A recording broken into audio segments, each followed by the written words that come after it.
Dans cette nouvelle vidéo, nous allons élaborer une feuille de temps pour les employés.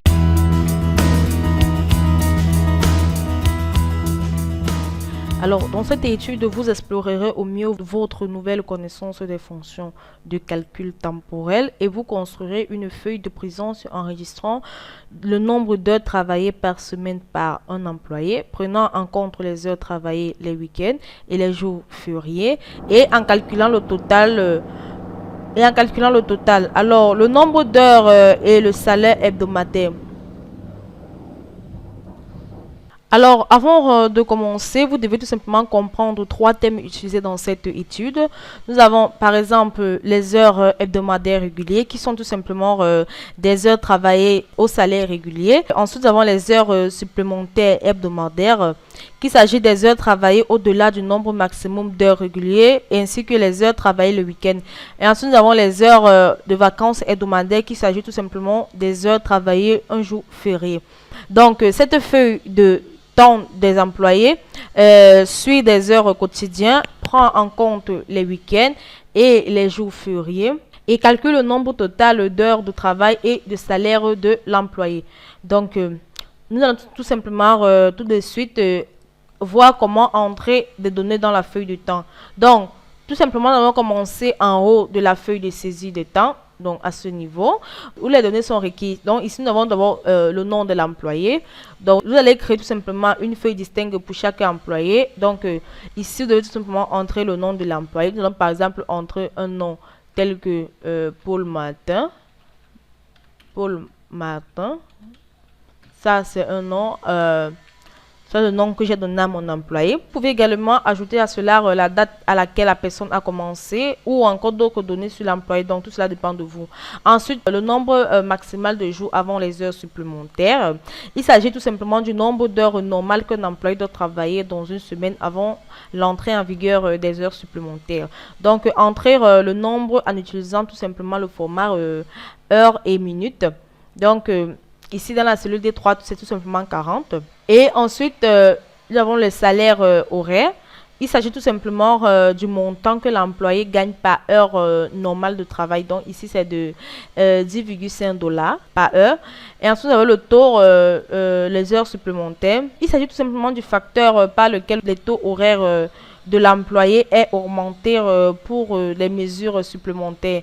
Donc ici par exemple, j'ai entré ici 1,5. Si l'employé gagne du temps et des mires pour les heures tout simplement supplémentaires. Et enfin, nous avons le taux de paiement de vacances qui est tout simplement le facteur par lequel le taux horaire de l'employé est augmenté pour des heures de vacances. Donc ici, j'ai par exemple entré 2 si l'employé gagne 2 fois plus le jour férié. Donc, à ce présent, nous allons tout simplement voir comment calculer les heures quotidiennes. Donc, cette feuille de travail, il y sera tout simplement une feuille de temps utilisée pour enregistrer des heures de travail quotidiennes de l'employé chaque jour. Donc, vous devez tout simplement ici entrer 5 éléments. D'abord, premièrement, les dates. Ici, vous devez tout simplement entrer les dates dans cette plage. Donc, vous entrez tout simplement les dates à laquelle l'employé a travaillé. Celui-ci est formaté pour afficher le jour d'heure la semaine, ce qui est utile pour confirmer les heures supplémentaires effectuées tout simplement le week-end.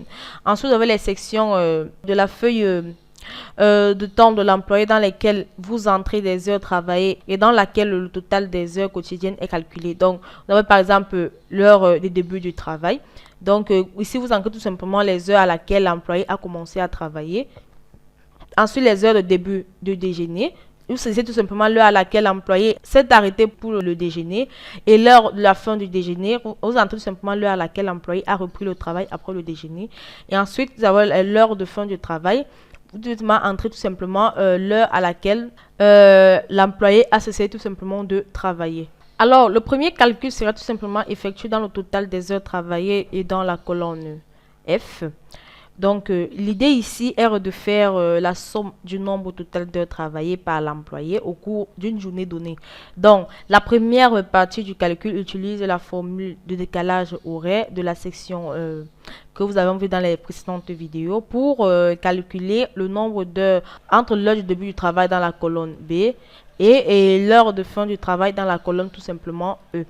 Donc, ici, nous allons simplement entrer une formule en première partie, qui c'est tout simplement. Donc, nous allons tout simplement entrer une autre formule qui utilise tout simplement la condition si. Nous allons tout simplement vérifier si E9, qui est l'heure de fin du travail, est tout simplement inférieur à B9, qui est tout simplement l'heure du début du travail. Donc, ça c'est le test logique. Ensuite, nous allons tout simplement entrer la valeur logique. Si tel est le cas, Excel doit tout simplement ajouter 1 à E9. Donc, Excel va tout simplement ajouter 1 à E9 moins B9, tout simplement. Donc, c'est un peu comme les formules que j'ai appliquées dans les précédentes vidéos. Nous voulons tout simplement vérifier que l'heure de fin est tout simplement inférieure à l'heure d'arrivée. Donc, sinon, si nous faisons la soustraction directement, Excel va tout simplement afficher des erreurs. Donc, c'est la raison pour laquelle nous testons tout cela. Donc, si l'heure de fin est tout simplement inférieure à l'heure d'arrivée, Excel tout simplement ajoute une heure à la soustraction. Si tel n'est pas le cas, Excel soustrait tout simplement la valeur de départ moins la valeur d'arrivée. Donc, lorsque nous avons terminé, nous pouvons simplement fermer notre parenthèse. Donc, cependant, nous devons également soustraire le temps pris par l'employé pour le déjeuner. Parce que là, ici, c'est les heures de départ, les heures d'arrivée et les heures de début du travail et les heures du fin de travail.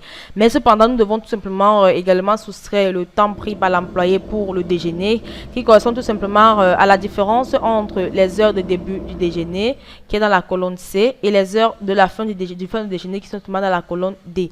Donc, nous allons simplement, cependant, nous allons simplement soustraire cela, le test logique, le même que tout à l'heure. Ici, plutôt, nous aurons plutôt D9 qui est le temps de fin. Donc, si D9 est tout simplement inférieur à C9 qui est le début du déjeuner, alors Excel va tout simplement ajouter 1 à cette soustraction.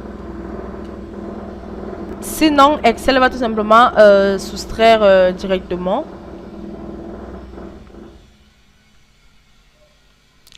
Alors, lorsque nous avons terminé, nous pouvons simplement fermer notre parenthèse et valider notre opération. Et là, Excel affiche tout simplement l'heure totale de travail qui est tout simplement de 8 heures. Alors, nous devons tout simplement faire de même pour toutes ces valeurs. Donc là, nous allons tout simplement faire de même. Nous devons le faire parce que nous allons tout simplement utiliser ces valeurs pour la suite.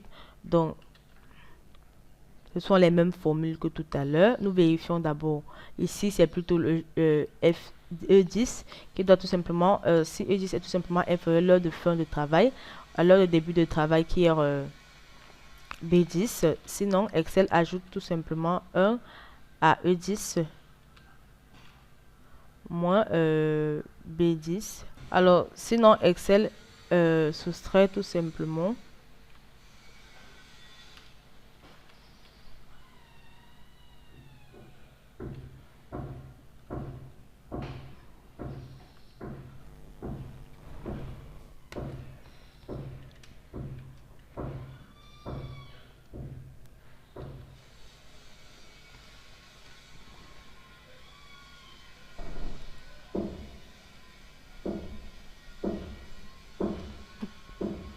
alors là, nous l'appliquons pour le déjeuner. Alors, sinon, Excel ajoute tout simplement 1 à l'expression de D10 moins C10. Ou encore, sinon, Excel calcule tout simplement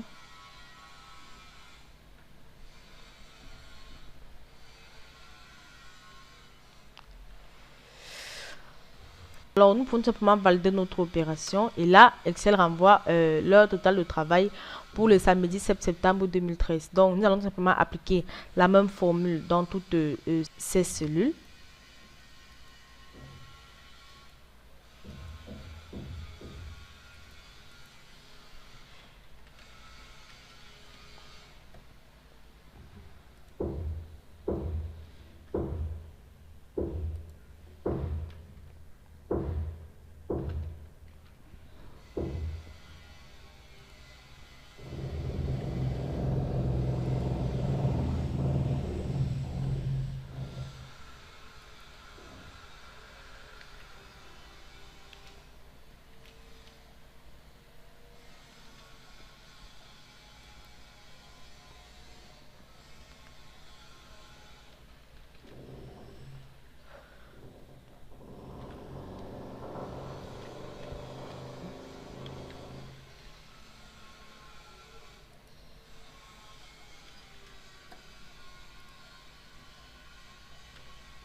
Donc, c'est la même formule que j'applique.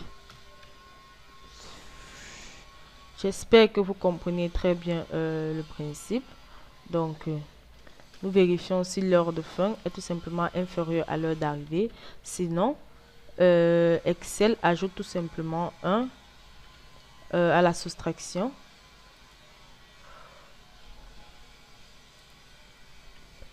Alors, sinon, Excel la soustrait tout simplement.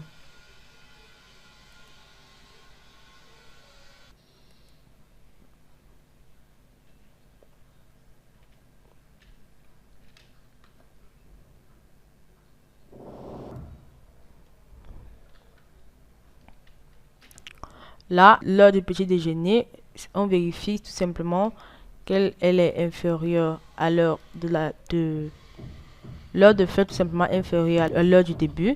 Si tel est le cas, Excel ajoute tout simplement 1 à l'heure de départ, l'heure de la fin du petit déjeuner moins l'heure d'arrivée. Sinon, Excel calcule tout simplement cette soustraction. Donc,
donc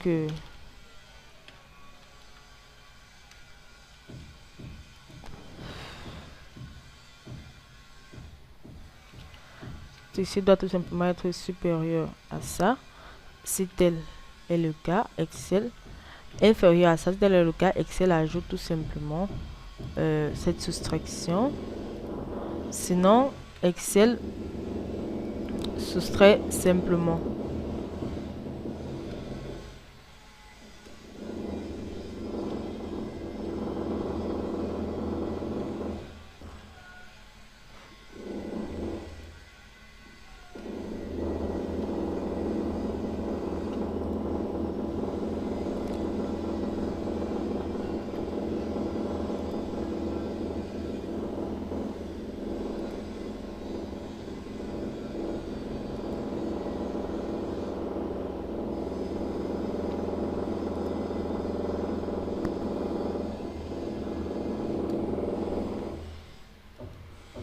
Alors là, malgré le fait que il n'y a pas eu d'heure de déjeuner, d'heure de départ de déjeuner ou l'heure de la fin, nous allons simplement appliquer la même formule.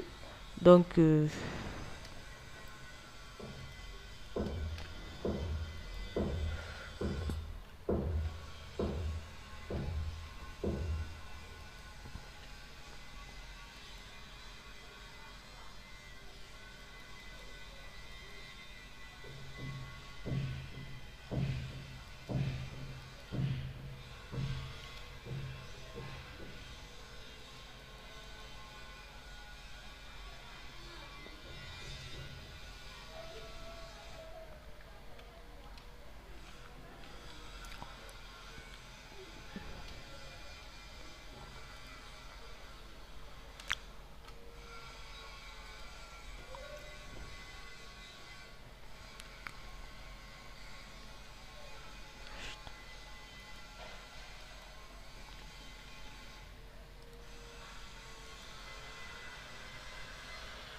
et là, lorsqu'on doit le nommer tout simplement 400, donc C'est en quelque sorte les différentes formules que nous avons pour calculer le total travail, qui est tout simplement la soustraction, l'heure de fin de travail, moins l'heure de début de travail, moins l'heure de déjeuner du travail, moins l'heure de fin du déjeuner, moins l'heure de début du déjeuner. Alors, ignorer des heures de fin de semaine dans la colonne H. L'idée de base de cette colonne est que si l'employé travaille la fin de semaine, toutes les heures travaillées doivent être comptabilisées en heures supplémentaires. Donc, par conséquent, nous allons simplement entrer une formule qui vérifie si la date est un samedi, tout simplement une ou un dimanche.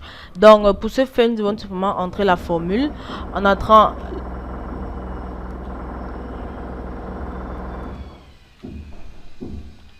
la fonction si et la fonction ou. Donc, si ou encore le jour de la semaine. Nous devons simplement vérifier si le jour de la semaine de A9, donc de A9, A9 qui est tout simplement, donc nous reviendrons, si le jour de la semaine de A9, A9 qui est tout simplement la date de travail. Donc, si la date de travail est tout simplement égale à 7 pour samedi, ou encore le jour de la semaine est tout simplement de A9 est tout simplement égal à 1 pour le dimanche. Donc, nous vérifions. Alors, la fonction affiche tout simplement F9. F9 qui est tout simplement le total d'heures travaillées. Donc, F9 est tout simplement le total d'heures travaillées. Et sinon, elle affiche tout simplement 0. Donc, là, c'est notre formule. Lorsque nous validons notre opération, et Excel renvoie tout simplement 0, 0. Excel renvoie tout simplement 0, 0 car ce jour ne tombe ni un samedi, ni encore un dimanche. Donc là, ça tombe vendredi. Donc, c'est la raison pour laquelle Excel affiche tout simplement 0, 0. Donc, si nous entrons la même formule dans cette donnée, si tout simplement, si ou encore, donc les deux conditions à la fois, le jour de la semaine tombe là, nous aurons A10, donc parce que c'est le deuxième jour. Donc, la colonne A contient tout simplement les dates d'entrée, donc les dates des jours travaillés. Donc, si la colonne A10 est tout simplement 7 qui représente samedi, ou encore ce jour est tout simplement dimanche. Excel affiche tout simplement le total des heures travaillées qui est F10. Sinon, Excel affiche tout simplement 0.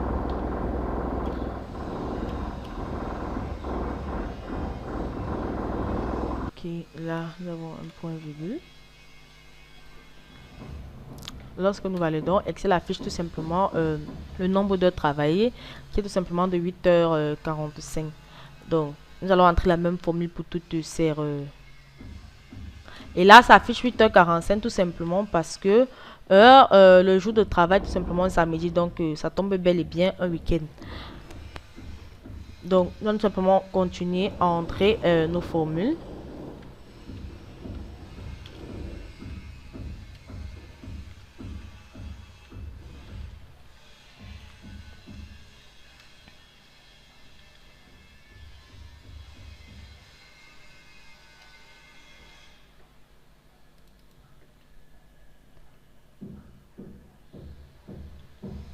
De 1 à 11, là, on doit à 10, tout simplement égal à 7 pour samedi. Ou encore, ce jour de la semaine est tout simplement 1 dimanche. Alors,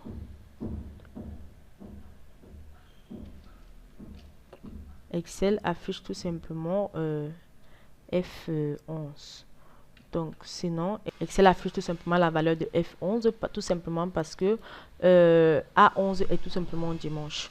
Donc, je sais que vous comprenez un peu la nuance qui existe dans ces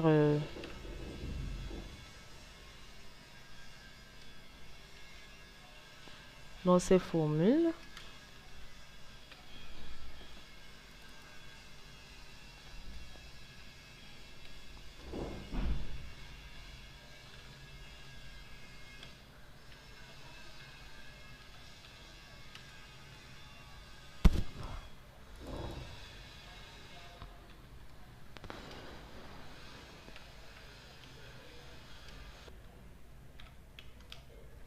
sinon 0. Ici, la fiche 0. Le jour, ça veut dire que ce jour ne tombe ni un dimanche, ni un vendredi, ni un samedi.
Et là, comme vous pouvez le constater, nous allons tout simplement remplir les heures du week-end. Donc, il y a seulement 2 jours dont il travaille le week-end, 3 jours dont il travaille le week-end, qui est tout simplement la cellule F10, F11 et F15. Alors, ce qui se passe, c'est tout simplement que sur la fonction où renvoie la valeur vraie, donc la date est celle du week-end, qui renvoie tout simplement, comme dans cet exemple, nous avons tout simplement la date du week-end qui est de 8h45.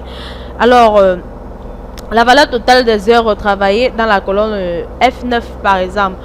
Donc, alors la prochaine étape est le calcul des heures de vacances dans la colonne I. Alors ici, vous voulez voir si la date est un jour férié. Si c'est le cas, toutes les heures travaillées ce jour-là doivent tout simplement être conservées comme heures de vacances. Alors à cette fin, nous allons simplement entrer une formule pour vérifier si la date fait partie de la plage de date de vacances. Alors, nous allons simplement entrer notre formule sous forme matricielle. Alors, nous allons simplement entrer notre formule sous forme matricielle. Donc, nous allons calculer la somme et nous allons poser la condition pour voir tout simplement si la valeur dans A9, donc la date, est tout simplement égale aux vacances. Donc, les vacances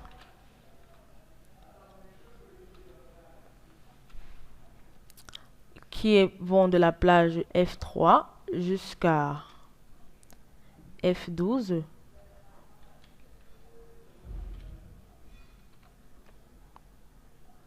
Alors, sinon, Excel affiche tout simplement, si c'est vrai, Excel affiche tout simplement 1.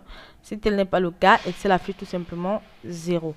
Donc, et là, Excel va tout simplement la multiplier par F9, qui est tout simplement le total d'heures travaillées pour cette date.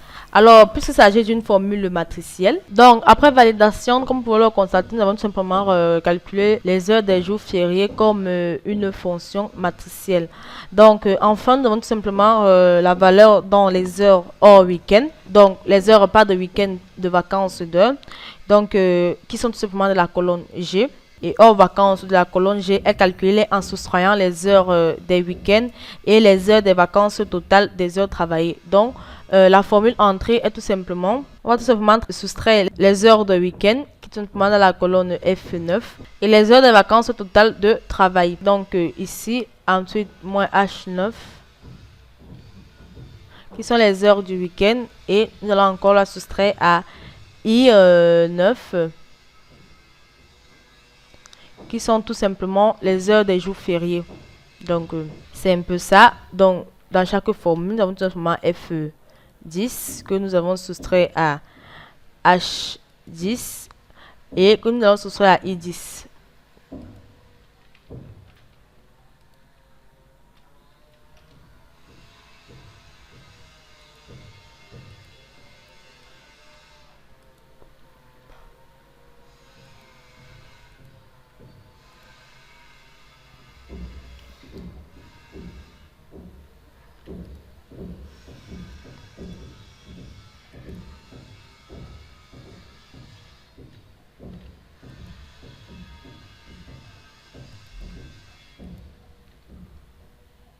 Et enfin, nous aurons tout simplement ceci. Donc, à présent, nous allons tout simplement voir comment calculer tout simplement les heures hebdomadaires travaillées. Donc, nous avons ensuite la section heures totales hebdomadaires qui ajoute tout simplement les différents types d'heures travaillées par l'employé au cours de la semaine.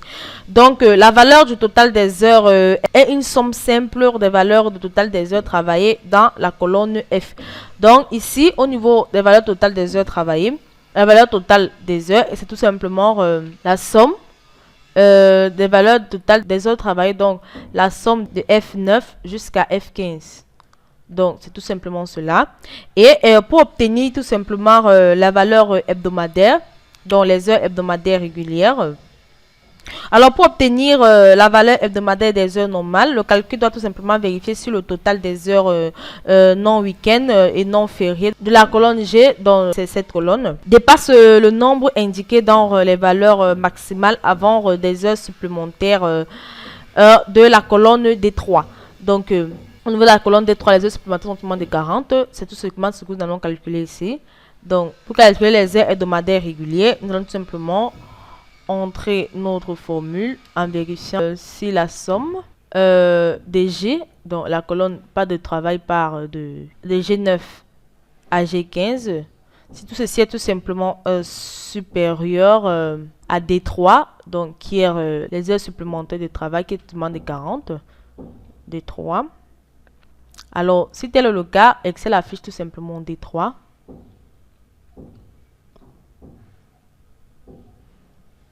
Sinon, Excel affiche tout simplement la somme de G9 à G15. Tout simplement. Donc, là, nous pouvons tout simplement valider notre opération. Et là, Excel a affiché 39, qui est la somme plutôt de G9 à G15. Donc, si cela est vrai, la valeur dans D3 est tout simplement entrée comme la valeur des heures normales. Sinon, la somme est entrée. Et ici, donc, la somme des valeurs de G9 à G3 qui est tout simplement entrée parce que D3 est tout simplement égal à 40. Donc, c'est la somme des G9 à G15 qui est tout simplement entrée. Donc, le calcul de la valeur hebdomadaire des heures supplémentaires est un processus en 2 étapes. Donc, vous devez d'abord vérifier si la somme indiquée dans la colonne G des heures hors week-end et des jours fériés est supérieure au nombre indiqué dans le nombre maximum d'heures avant les heures supplémentaires de la cellule D3. Donc, si tel est le cas, le nombre d'heures supplémentaires est la différence entre les deux. Sinon, c'est tout simplement de 0. Alors, dans cette cellule, nous allons tout simplement la calculer. Donc, comme je venais de le dire, vérifier d'abord si la somme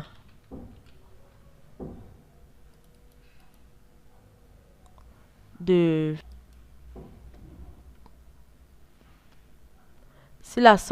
G9 à G15 est tout simplement supérieure à D3.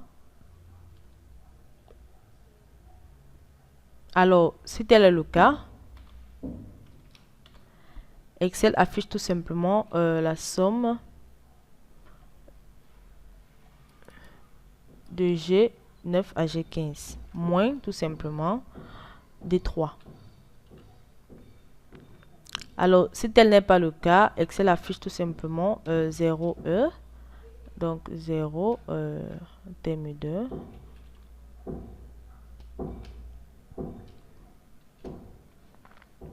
Et enfin, dans cette formule, nous devons simplement ajouter la somme des heures supplémentaires de la colonne H. Donc, à cette formule, nous allons tout simplement ajouter la somme des heures supplémentaires qui est de la colonne H, la somme de H9 à H15. Donc, après cela, nous pouvons simplement fermer notre parenthèse et valider notre opération. Et là, Excel affiche tout simplement le total, les heures supplémentaires hebdomadaires qui est tout simplement de 21h45. Donc, enfin, nous avons tout simplement la valeur hebdomadaire des heures de vacances, ce qui correspond tout simplement à la somme des heures de vacances de la colonne I. Donc, dans cette case, c'est tout simplement la somme des heures de vacances de la colonne I. Donc, cette somme qui sera tout simplement de 0. Alors, à présent, nous allons tout simplement voir comment le calcul des salaires hebdomadaires. Donc, la dernière section, qui est cette section de la feuille de temps, est le calcul des paiements hebdomadaires. Donc, le montant en dollars pour la paye régulière, donc la paye pour les heures supplémentaires et la paye des vacances sont calculés de différentes manières. Donc, premièrement, pour les salaires normaux, donc le paiement régulier, c'est tout simplement les heures régulières hebdomadaires multipliées par les salaires horaires, multipliées tout simplement par 24. Alors, qui serait tout simplement égal ici à B19. B19, qui est tout simplement égal aux heures régulières hebdomadaires, que nous allons tout simplement multiplier par D4.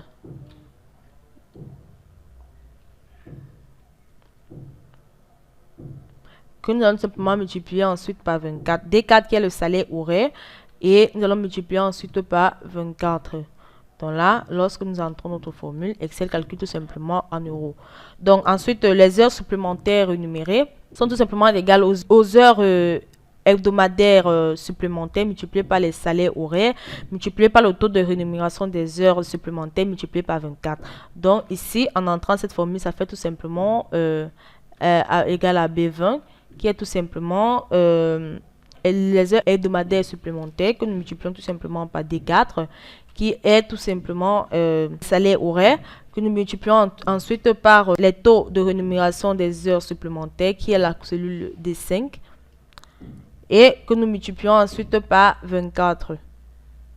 Donc, et enfin, nous avons tout simplement les paiements de vacances, qui est tout simplement les heures de vacances hebdomadaires multipliées par les salaires horaires, multipliées par le taux de rémunération des vacances, et multiplié tout simplement par 24, qui est tout simplement égal ici à la cellule B21, qui est tout simplement les heures de vacances hebdomadaires, que nous multiplions tout simplement par la cellule D4, les salaires horaires. Ensuite, que nous multiplions tout simplement par la cellule D6, qui est tout simplement le taux de rémunération des vacances.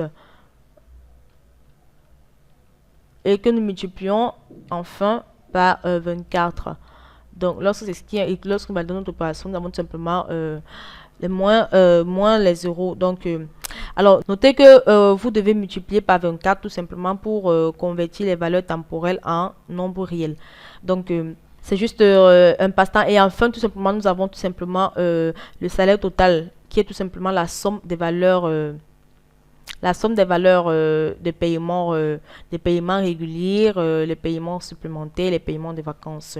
Donc, ceci est tout simplement égal à la somme. Bon, en tout cas, même somme, c'est tout simplement égal à ça, plus ça, plus et ça, qui est tout simplement égal à 752,06 $. Donc, nous pouvons tout simplement personnaliser ceci puisque nous avons commencé avec les dollars. Nous allons tout simplement terminer avec les dollars.